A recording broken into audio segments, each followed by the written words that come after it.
네, 총선이 이제 정확히 20일 앞으로 다가왔습니다. 오늘부터 후보 등록이 진행되고 일주일 뒤인 다음 주 화요일부터는 본격적인 선거운동이 시작되는데요. 네, 국회 연결해서 자세한 내용 알아보겠습니다. 박초롱 기자.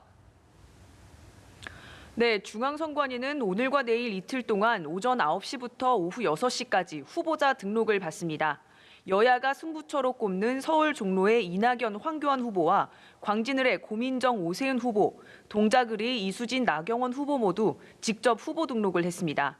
이낙연 전 총리는 종로구 선관위에서 등록을 마친 뒤 어떻게 하면 하루라도 빨리 국민 개개인이 겪는 고통을 덜어드릴지에 집중하겠다는 각오를 밝혔습니다.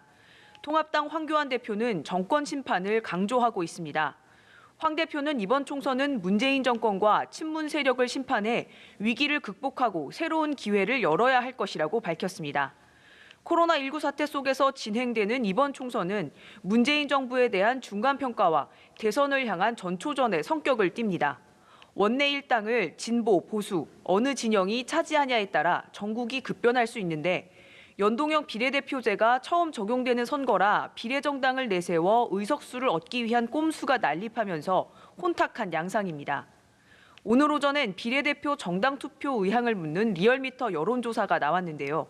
더불어민주당의 비례정당인 더불어시민당을 찍겠다는 응답자가 28.9%, 미래통합당 비례정당인 미래한국당은 28.0%로 오차 범위 내에서 접전을 벌였습니다. 친문 친조국 성향 열린민주당이 11.6% 지지율을 얻고 동시에 더시민 지지율이 전주보다 9.1%포인트 빠져 여권 지지층이 분산되는 모습입니다. 네, 이런 가운데 통합당은 지난 총선에서 민주당 선거를 이끈 김종인 전 민주당 비상대책위 대표를 총선 전략을 총괄할 선대위원장으로 영입을 했다고요. 네, 그렇습니다. 황교안 대표는 그동안 김종인 전 대표를 직접 만나서 선대위원장직을 제안하며 영입에 공을 들여왔는데요. 박형준 공동선대위원장은 오전 브리핑에서 김 전 대표가 선거 총괄을 맡게 될 것이라며 오늘 일요일부터 공식 업무에 돌입한다고 전했습니다. 황 대표가 한 차례 무산됐던 김 전 대표 영입을 재추진한 건 최근 민심이 통합당에 불리하게 돌아가면서 새로운 돌파구가 필요했기 때문이라는 분석이 나옵니다. 김 전 대표가 지난 총선에서 민주당을 지휘해 누구보다 상대를 잘 아는 데다 중도 표심까지 흔들 수 있을 걸로 보는 겁니다. 앞으로 황 대표는 선거대책 총괄을 김 전 대표에게 넘기고 종로 선거에 집중할 걸로 보입니다. 그런데 통합당의 공천 작업 마무리가 순탄치 않습니다.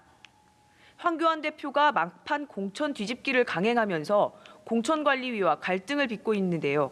황 대표는 번복에 번복을 거듭한 끝에 어젯밤 대표적 친황 인사로 꼽히는 민경욱 의원의 인천 연수을 공천을 확정했습니다.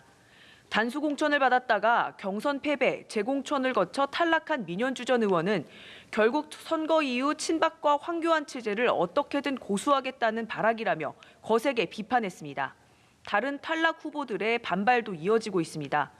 경기 의왕 과천 공천이 무산된 이윤정 전 여의도 연구원 퓨처포럼 공동대표는 서울 남부지법에 공천 취소 효력 정지 가처분 신청을 접수했습니다. 미투 의혹으로 부산 북강서울 후보 공천을 취소당한 김원성 최고위원은 통합당 탈당과 무소속 출마를 선언했습니다. 민생당에선 손학규 상임선대위원장이 총선 비례대표 2번, 김정화 공동대표가 3번을 받는 것이 유력한 걸로 전해졌습니다.